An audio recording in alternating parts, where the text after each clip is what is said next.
सदगुरुदेव जी की जय हो। बंदी छोड़ कबीर साहब की जय हो। बंदी छोड़ गरीबदास जी महाराज जी की जय हो। स्वामी राम देवानंद जी गुरु महाराज जी की जय हो। बंदी छोड़ सदगुरु संत रामपाल जी महाराज जी की जय हो। सर्व संतों की जय, सर्व भक्तों की जय, धर्मी पुरुषों की जय, श्री काशी धाम की जय, श्री चुरानी धाम की जय, श्री करौथा धाम की जय। श्री गरीब नमो नमो सतपुरुष को नमस्कार, गुरु की नहीं सुर नर मुंजन साधवा संतो सर्वस्दी नहीं।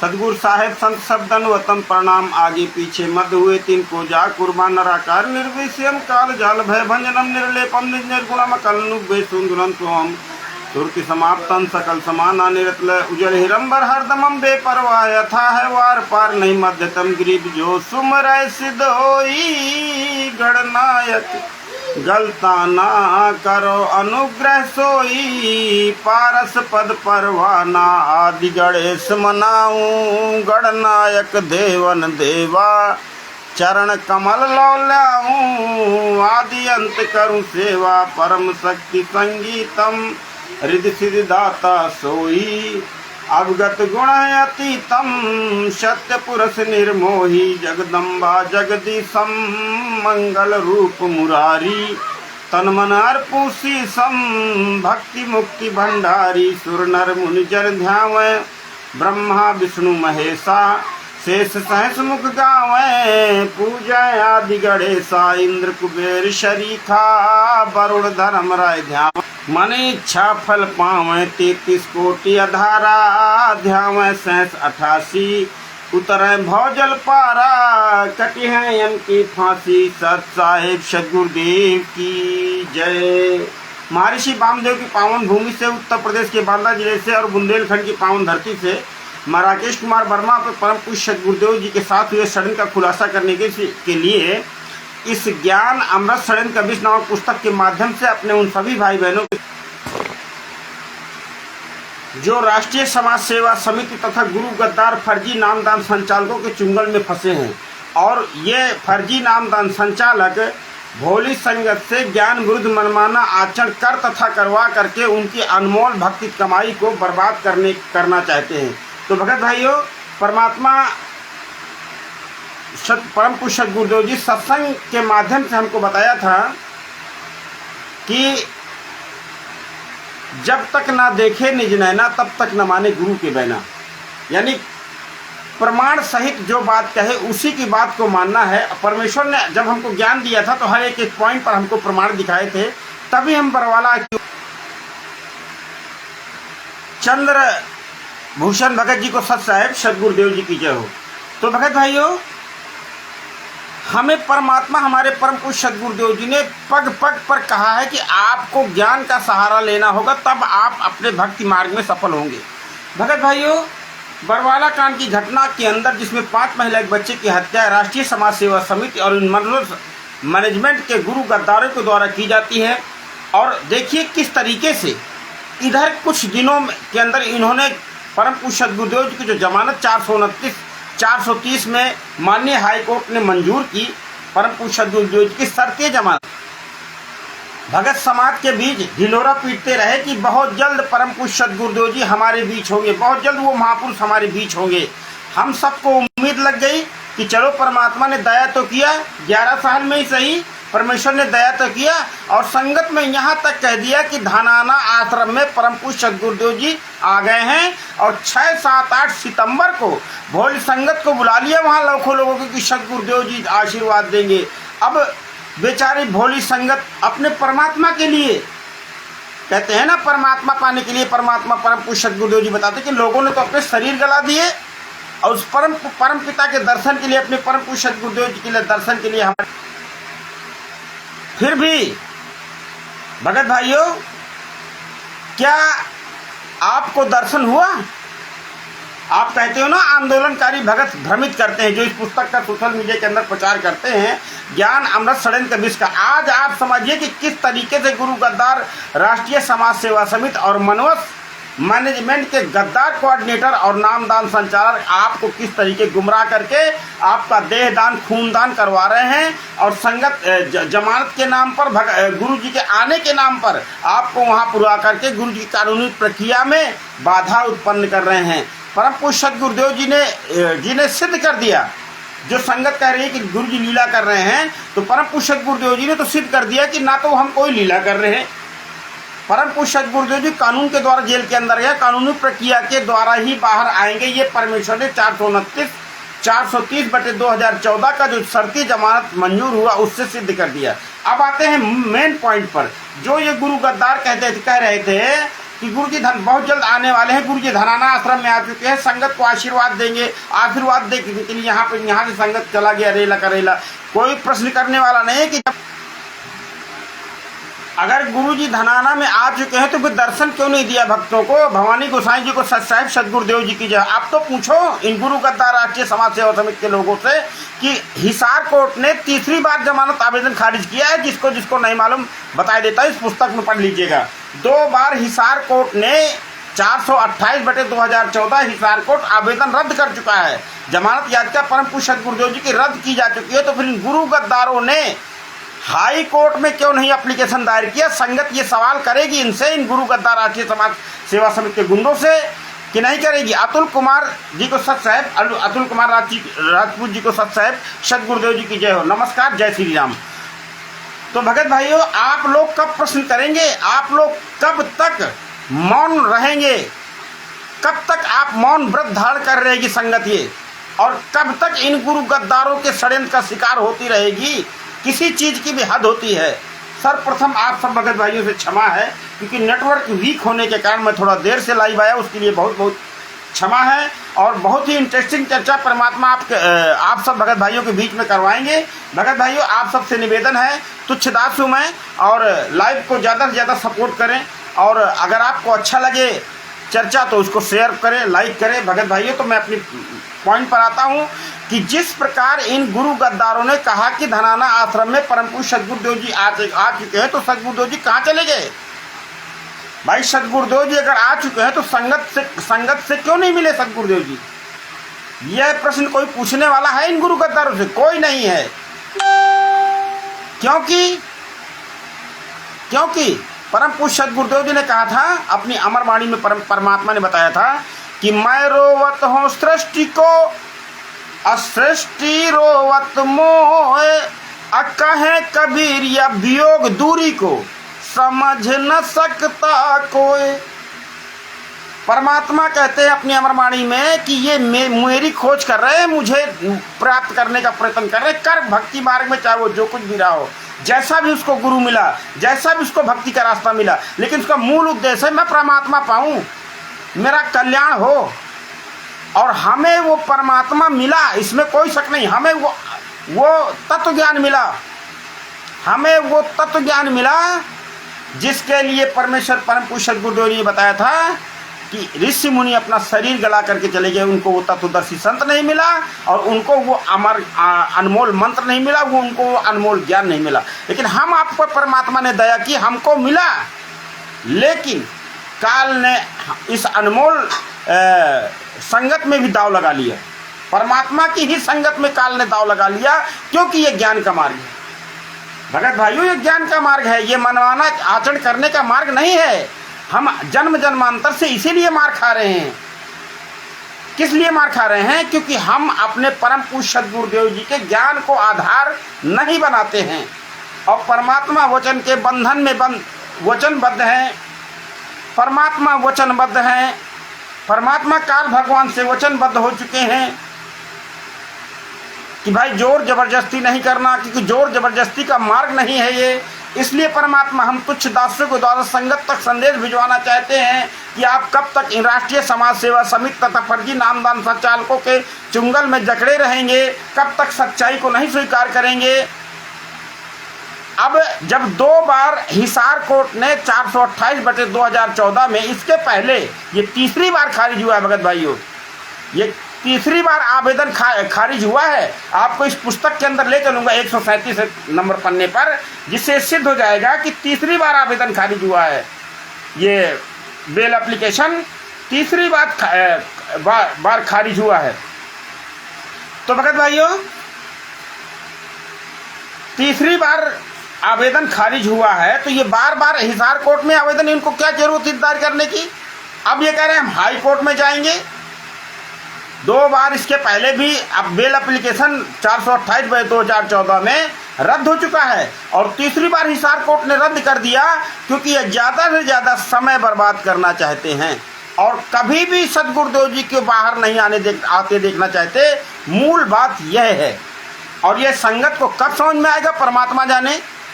हम तो तुच्छ दास हैं, उस परम पिता परम पूज्य सदगुरुदेव जी के नफर गुलाम हैं और आप धनियों का ये गुरु गद्दार धन लूट रहे हैं तो हम आपको जगाने का कार्य कर रहे हैं।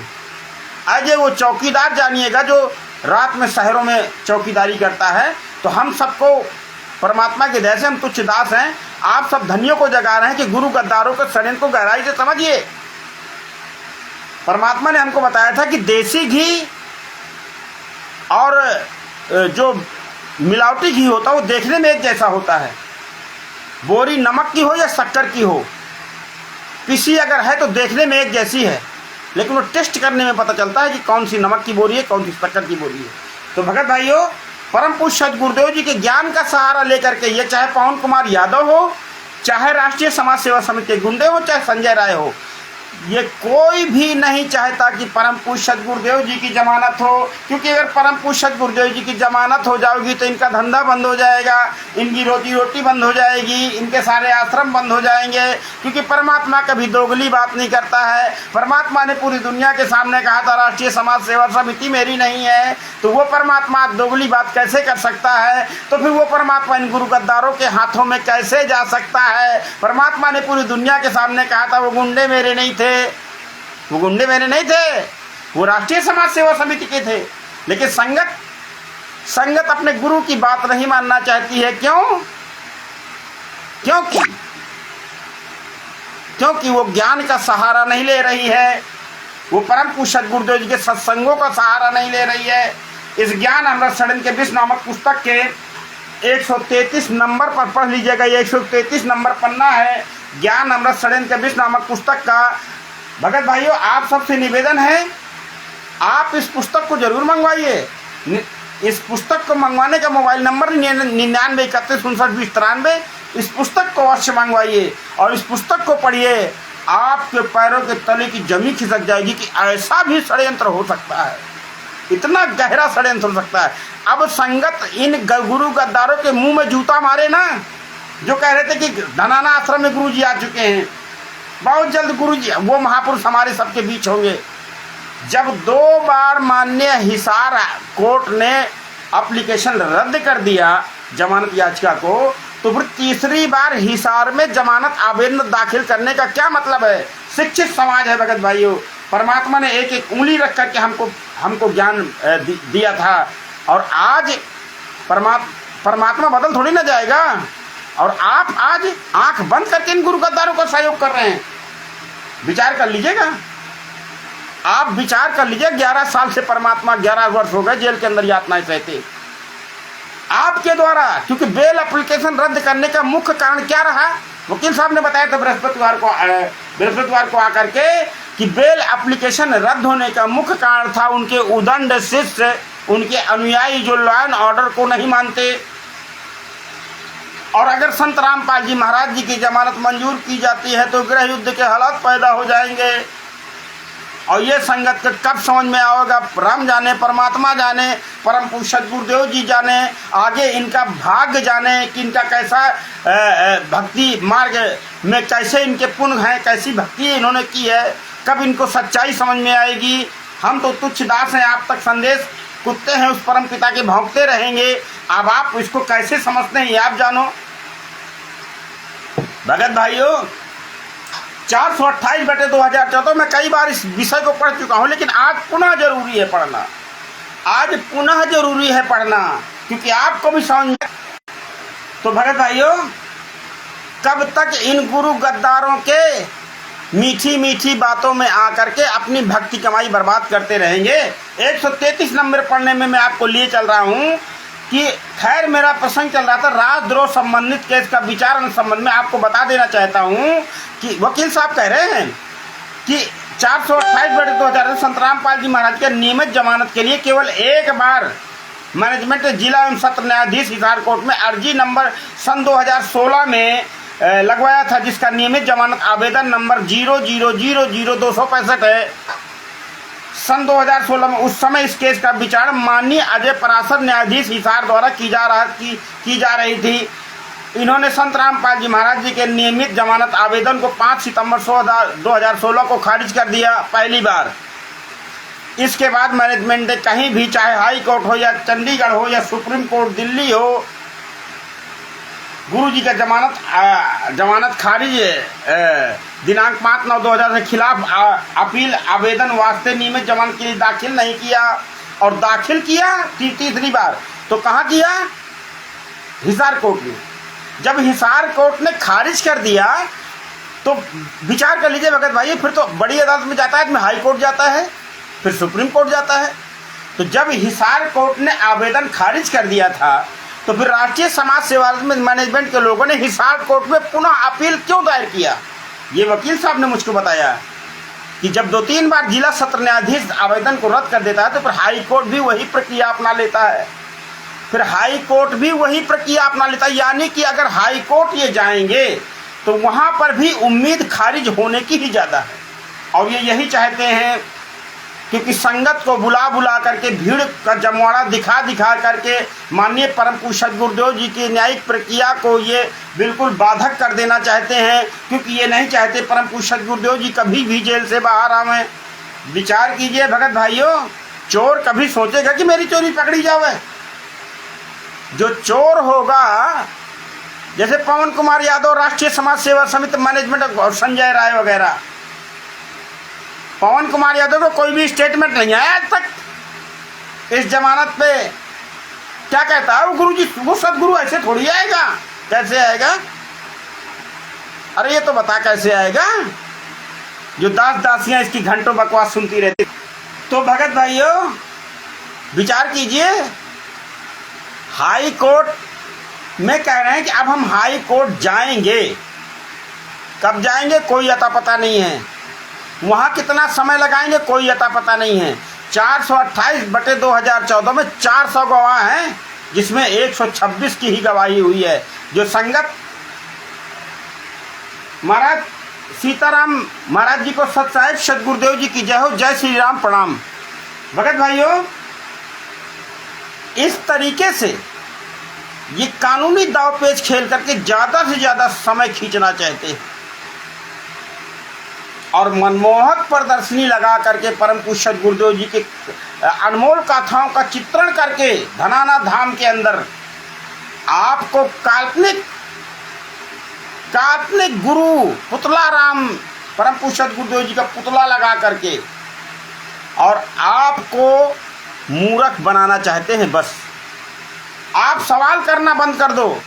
हमारी बुद्धि को वहाँ पर ला करके इन्होंने खड़ा कर दिया है राष्ट्रीय समाज सेवा समिति के गुंडों ने और फर्जी नामदार संचालकों ने। अनिल राय भगत जी को सत साहिब सद्गुरुदेव जी की जय हो। जैसे परम पूज्य सद्गुरुदेव जी ने बताया था कि भैंस होती है और भैंस ब्याई, उसका बच्चा अगर मर जाता है तो किसान क्या करता है कि बच्चे के खाल में भूस भरवा करके और उस भैंस को ले जाता है और भैंस पीछे पीछे उसे अपना बच्चा समझ करके रे रे करती हुई उसके पीछे चली जाती है। ये कथा सत्संग सुनाया था सद्गुरुदेव जी ने। आज संगत वही भैंस बनी हुई है, जिसका परम सद्गुरुदेव जी उदाहरण हमको दिया करते थे। लेकिन हमने इन कथाओं से जनतनिक भी सबक नहीं लिया और आज भी इन गुरु गद्दारों के 12 आश्रम आबाद है, फल फूल रहे हैं। संगत उनको देहदान, खूनदान, दान पाठ, अन्य भी तरीके से भरपूर सहयोग दे रही है और वो गदगद हैं। गुरु गद्दार गदगद हैं क्योंकि मैनेजमेंट रूप शिकारी राष्ट्रीय समाज सेवा समिति के गुंडों ने जो जाल फेंका है वो सफल है।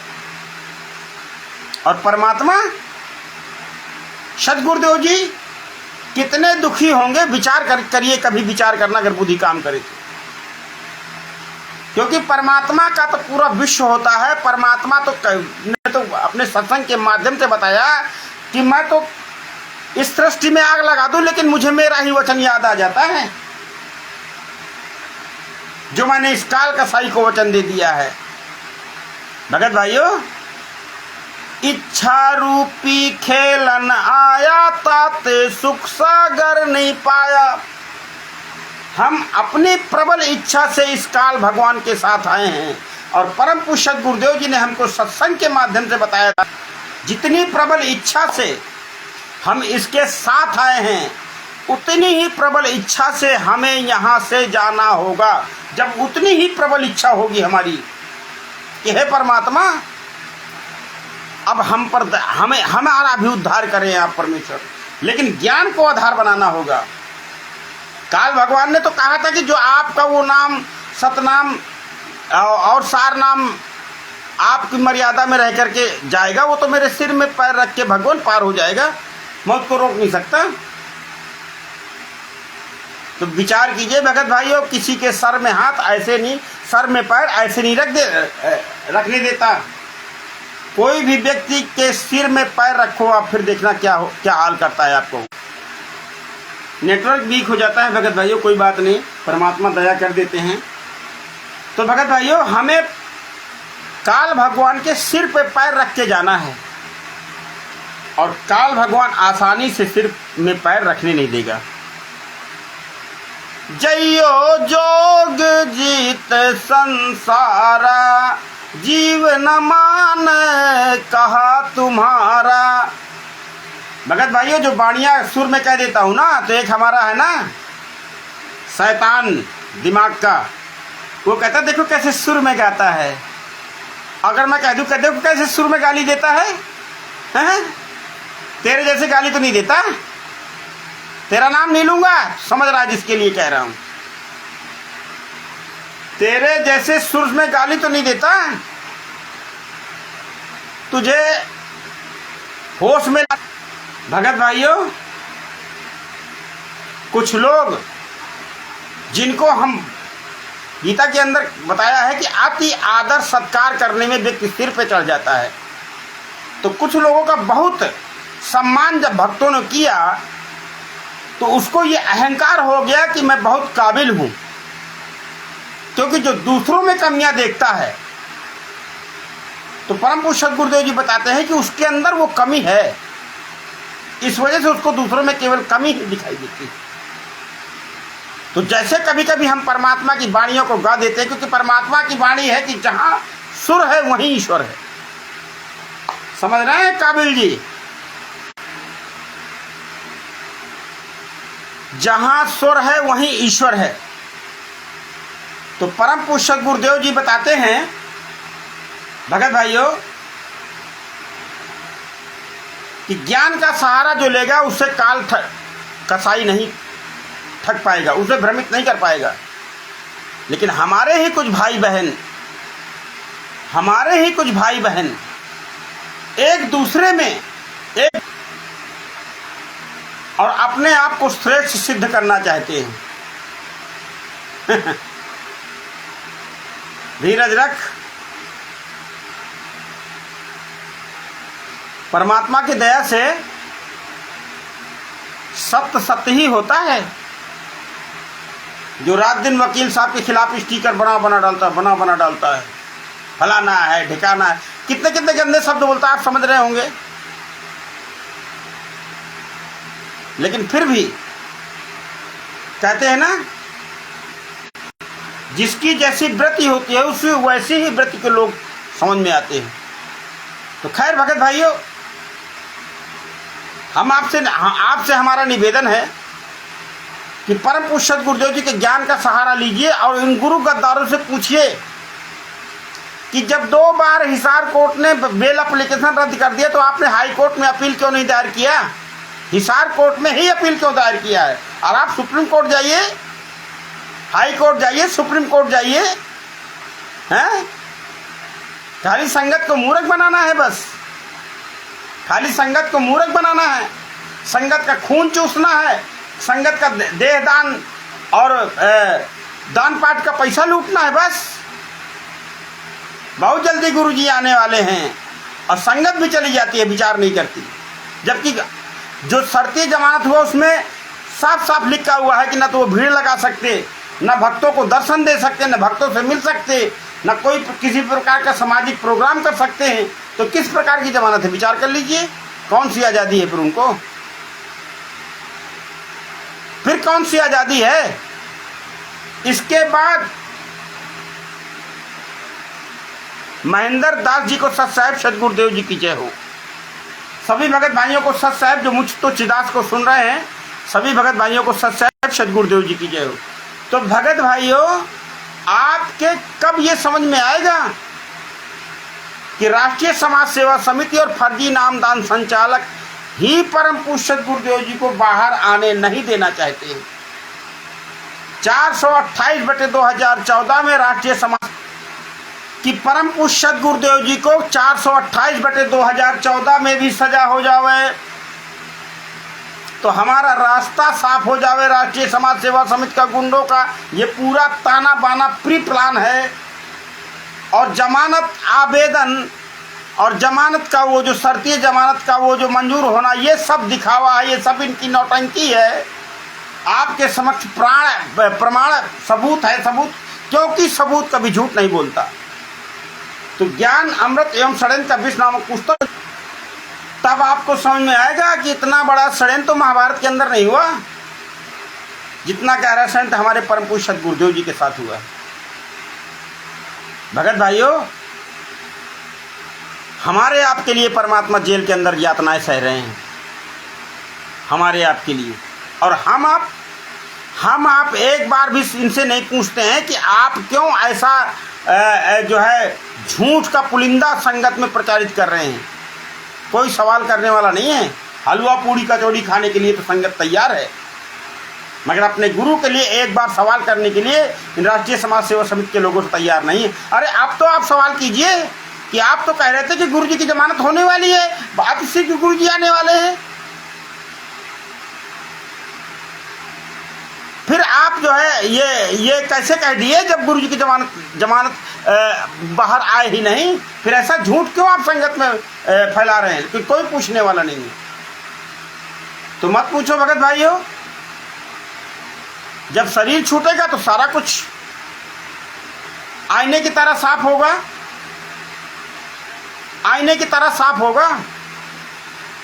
भगत भाइयों, इतना आसान, अगर इतना आसान होता तो ये परम पूज्य सतगुरुदेव ने कहा पृथ्वी खाली हो गई होती। लेकिन हम कहीं ना कहीं काल भगवान हमें भ्रमित कर देता है, मंद बुद्धि वालों को काल भ्रमित कर देता है, और वही हमारे साथ हो रहा है। जो जागेगा वो बचेगा, और जो नहीं जागेगा उसका ही धन बर्बाद होगा। तो भगत भाइयों, नेटवर्क भी बड़ा वीक हो जा रहा है बीच बीच में, कोई बात नहीं, परमात्मा की दया से आपके समक्ष चर्चा जारी है। भगत भाइयों, परम पूज्य सतगुरुदेव जी की जमानत आवेदन 25/9/2025 को हिसार कोर्ट ने रद्द कर दिया। आपके समक्ष हुआ समाचार पत्र के माध्यम से। भगत भाइयों, अब आप सबसे निवेदन है, प्रश्न कीजिए कि कब आप हाई कोर्ट जाएंगे, कब आप हाई कोर्ट में अपील करेंगे। फिर हाई कोर्ट में आप सुप्रीम कोर्ट में अपील कीजिए, जरूर प्रश्न करिए। भगत भाइयों, अपने गुरु की आवाज़ बनिए, अपने परम पूज्य सतगुरुदेव जी के लिए आप अपने परम पूज्य सतगुरुदेव जी की आवाज़ बनिए। मौन मत रहिए, चुप मत रहिए। जजमेंट वायरल है, कोर्ट की फाइल वायरल है पुस्तक के माध्यम से, ज्ञान अमृत षड्यंत्र का विष नामक पुस्तक के माध्यम से। आज अगर चुप है तो आप परमात्मा के दोषी हैं। आज अगर आप चुप हैं जजमेंट वायरल होने के बाद भी, तो आप परमात्मा के दोषी हैं। जिस प्रकार परम पूज्य सतगुरुदेव जी ने कहा था कि विदुर के तरीके हमें सत्य बोलना पड़ेगा, विदुर के तरीके सत्य बोलना पड़ेगा। भगत भाइयों, पुराने महान भक्तों के उदाहरण हमको परम पूज्य सतगुरुदेव जी बताया करते थे, इसीलिए बताया करते थे कि उनका सहारा लेकर के अपने भक्ति मार्ग को आगे बढ़ेंगे। बहन मीराबाई का देख लीजिए, प्रहलाद का देख लीजिए, ध्रुव का देख लीजिए, राजा बलि का देख लीजिए, जिन्होंने अपने गुरु की बात नहीं मानी। महावीर, दानवीर राजा बलि जी ने अपने गुरु की बात नहीं मानी, परमात्मा के मार्ग में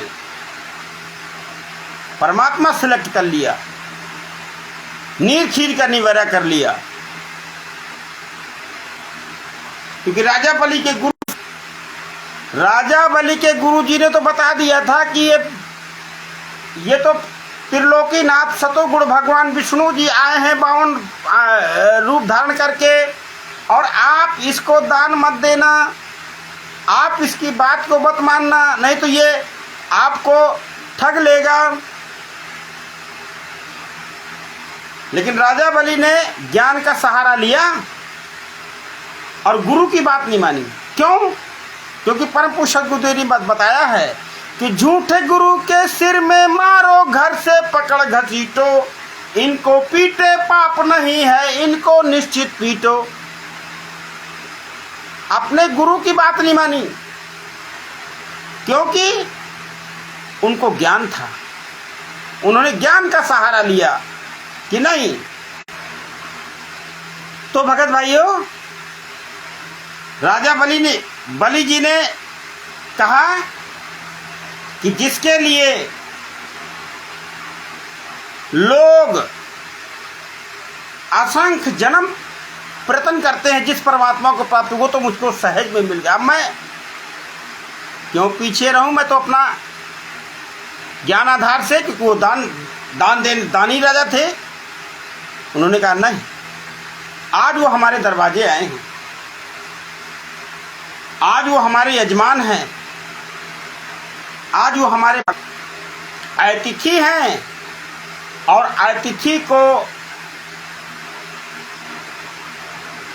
अतिथि का आदर ना करना, ये तो मैं पाप का भागी हो जाऊंगा। आपको कथा मालूम है, लेकिन मूल बात पर ले चलते हैं। जिस समय 2 पैर में सब कुछ नाप लिया और राजा बलि के शुक्राचार्य जो है गुरु, राजा बलि के गुरु मना किया, लेकिन उन्होंने बात नहीं मानी। परमात्मा कहते हैं ना, लोभ करे तो ऐसा करे, जैसे राजा मूर्धज के पुत्र ताम्रध्वज ने किया था। मैं आप सब पुण्यात्माओं के बीच सत्संग नहीं, सब मुझको ये मत समझिए कि मैं अपने आप को श्रेष्ठ हो के आप नहीं, क्योंकि हम आप गुरु भाई हैं और ज्ञान की चर्चा थोड़ी बहुत हो ही जाती है। तो भगत भाइयों, जिस समय राजा बलि को दान लेने पहुंचे तो उस समय अपने गुरु की बात नहीं मानी, क्योंकि गुरु गलत था। वो गुरु भगवान के मार्ग से मिसगाइड करना चाहता था। तो राजा बलि ने ज्ञान का सहारा लिया, राजा बलि जी ने, और कहा कि भगवान जो सब कुछ तो आप ही का है परमेश्वर, और आप आदेश दें। तो आपको कथा मालूम है, ज़्यादा बताने की आवश्यकता नहीं। 2 पैर में सब नाप लिया, तीसरा पैर राजा बलि जी ने कहा कि आप मेरे सिर पर रख दीजिए, क्योंकि ये शरीर भी तो आप ही का है। भगवान कहने लगे कि धन्य है राजन, जिनसे आपके माता पिता, जिनसे आपका जन्म हुआ, और आप जैसी भक्त आत्माओं से आपकी उदारता, आपकी के अंदर के विश्वास को मेरी आत्मा गदगद हो गई। जब तीसरा पैर राजा बलि जी के सिर पर रखा, कमल देव चौपाल जी को सत साहिब सदगुरुदेव जी की जय हो, तो कहा कि आप वरदान मांग लो, आप वरदान मांग लो, और मैं आपको वरदान देना चाहता हूं आपकी उदारता देख करके। और बिना मांगे ही श्री हरि भगवान विष्णु 52 रूप में भगवान ने उनको बहुत ही उत्तम स्थान, जहाँ किसी भी चीज़ का अभाव नहीं है, वो दे ही दिया था। तब राजा बलि जी ने कहा था कि जब आप हमारे दरवाजे में आए थे तब आपसे हमने पूछा था कि भगवान आपको क्या चाहिए, आपने तो हमको दे दिया, लेकिन आपने तो हमारी इच्छा भी जानना नहीं चाहिए कि मुझको क्या चाहिए। तब भगवान विष्णु 52 रूप में कहने लगे, भगवान विष्णु जी कि हमने जो दे दिया सो दे दिया, अब जो चाहो मांग लो। तब कहा कि वचनबद्ध हो जाइए, वचनबद्ध हो गए। तब राजा बलि ने कहा, भगवान से मांगा कि मैं जब देखूं, जहां देखूं, आपको देखूं। तब भगवान कहने लगे कि ये तो बहुत कुछ मांग लिया आपने, और मैं तो आपको ठगने आया था, लेकिन आपने मुझको ठग लिया।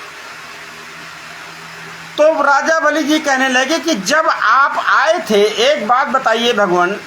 बोले बताओ कि जब आप आए थे तब आप 52 अंगुल के थे।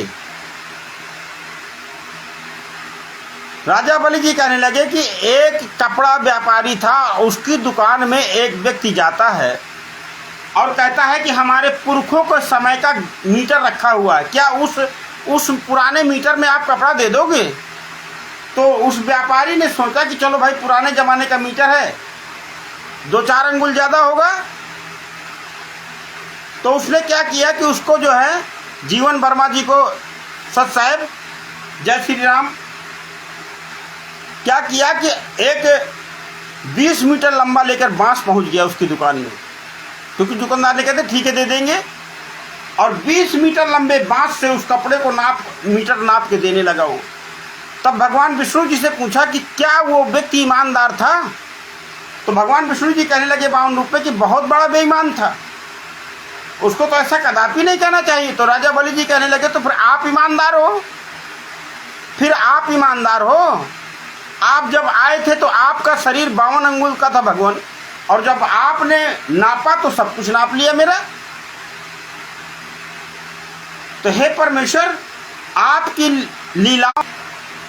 तो भगत भाइयों, ऐसा ही दृढ़ विश्वास हमको अपने भक्ति मार्ग में रखना पड़ेगा, तब हम सफल होंगे। नेटवर्क वीक हो जाता है भगत भाइयों, फिर भी परमात्मा की दया से आप, परमात्मा दया करेंगे, कर रहे हैं परमात्मा दया।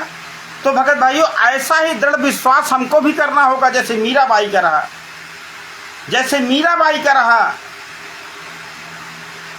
जैसे मीराबाई का रहा, जैसे ध्रुव का रहा, जैसे प्रहलाद का रहा। आज परमात्मा बदल नहीं, क्योंकि परमात्मा की महिमा में कोई परिवर्तन नहीं होता है।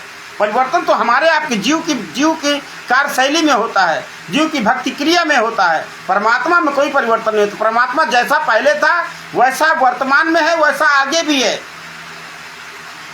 कोई परमात्मा बदल नहीं गया, हमारे आपके भक्ति क्रिया का तरीका बदल गया। हमारे अंदर विश्वास की कमी है, तो हमारे अंदर की विश्वास, हमारे अंदर विश्वास की कमी है। परमात्मा ज्यों का त्यों है।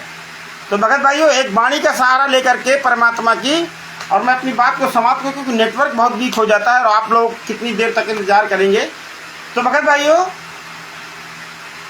जिस प्रकार मीरा बाई, ध्रुव, प्रहलाद और सेऊ सम्मन नेकी और राजा मोरध्वज जैसे महान भक्तों ने दृढ़ विश्वास करके पाया जो कुछ पाया, वैसे ही हमको भी मिलेगा। मनमाना आचरण करने से कुछ नहीं मिलेगा। क्या बताते हैं परमात्मा कि गम खाए कर कोई देख लो, गम खाना चीज बड़ी है। गम खाए के कोई देख लियो, गम खाना चीज बड़ी है। गम खाई है मेरे परम पूज्य सद्गुरुदेव जी ने। तो गम तो मेरे परम पूज्य सद्गुरुदेव जी ने खाई है, जो 11 साल जेल के अंदर यातनाएं सहने के बाद एक शब्द भी नहीं बोला, और जो बोला वो परम आकाट बोला कि राष्ट्रीय समाज सेवा समिति मेरी नहीं, गुंडे मेरे नहीं थे। लेकिन संगत नहीं मान रही तो मैं क्या करूं। तो गम खाए के कोई देख लियो, गम खाना चीज बड़ी है। गम को खाए विभीषण भैया, गम को खाए विभीषण भैया लंका राज। गम खाए के कोई देख लो, गम खाना चीज बड़ी है। गम खाई मीराबाई ने। मीराबाई जी को कितनी यातनाएं मिली, परम पूज्य गुरुदेव जी अपने सत्संगों में बताया करते थे। लेकिन हमने उस सत्संगों को गहराई से समझा नहीं, हमने उसमें विवेक विचार नहीं किया। विचार किया होता तो 12 आश्रमों में भीड़ नहीं लग रही होती। विचार किया होता तो हम इन गुरु गद्दारों से प्रश्न करते कि जब आपने कहा था कि धनाना आश्रम में सदगुरुदेव जी आ गए हैं, तो सदगुरुदेव जी ने दर्शन क्यों नहीं दिया? जब बेल एप्लीकेशन शर्ती जमानत हुई है तो फिर भक्त को क्यों क्यों बुलाते हमको ये, क्यों प्रभु सदगुरुदेव जी की न्यायिक प्रक्रिया में बाधक बनते। तो गम खाई मीराबाई ने, गम खाई मीराबाई ने विष अमृत कर दी है। परमात्मा दूर नहीं है, परमात्मा पल पल आपको देख रहा है, पल पल देख रहा है। हमारी एक एक क्रिया से परमात्मा आपको पल पल देख रहा है। जैसे कहते हैं ना, आप सीसीटीवी कैमरे की नज़र में हैं, तो जब मैन मेड सीसीटीवी कैमरा आपको देख रहा है, तो जिसने इस मैन को बनाया है वो कैमरा कितना पावरफुल होगा, विचार कर लीजिए। वो परमात्मा की वो अनलिमिटेड सुपर पावर आपको देख रही है कि आप सद्भक्ति मार्ग में कैसी क्रिया कर रहे हैं। तो गम खाई मीराबाई ने और विष अमृत कर दी है, कोई देख लो गम खाई के गम खाना चीज बड़ी है। मेरे परम पूज्य गुरुदेव जी ने गम खाई है भगत भाइयों। 11 साल से यातना जेल के अंदर सह रहे, एक बार भी उफ नहीं किया। और संगत सदगुरुदेव जी के नाम पर हलवा खाने जाती है, पूड़ी कचौड़ी खाने जाती है, पुतला राम से आशीर्वाद लेकर के धन्य होकर के वहां से चली जाती है। तो गुरु तो हमारे ज्ञानी हैं, इसमें कोई शक नहीं, लेकिन चेले मूर्ख है तो गुरु क्या करेगा, चेले मूर्ख है तो गुरु क्या करेगा भगत भाइयों। इसलिए आप सबसे निवेदन है, ज्ञान अमृत एवं षड्यंत्र का विष नामक पुस्तक को मंगवाइए। 9931612093 नंबर है इस पुस्तक को मंगवाने का। अब मैं अपनी बात को समाप्त करता हूँ क्योंकि नेटवर्क बहुत ज़्यादा वीक हो जाता है भगत भाइयों, आप भी कब तक इंतजार करेंगे। तो भगत भाइयों, परमात्मा ने हमको बताया था कि जब तक ना देखे निज नैना तब तक न माने। तो भगत भाइयों, आप सबसे क्षमा चाहता हूँ, नेटवर्क वीक हो जाता है और आप सब ने मुझ तुच्छदास को सुना, उसके लिए आप सभी भगत भाइयों को बहुत बहुत सत सदगुरुदेव जी की जय हो। इन्हीं शब्दों के साथ मैं अपनी बात को समाप्त करता हूँ। परमात्मा जब भी दया करेंगे तो मैं पुनः आपकी सेवा में जरूर इस ज्ञान अमृत षड्यंत्र का विष नामक पुस्तक के माध्यम से आप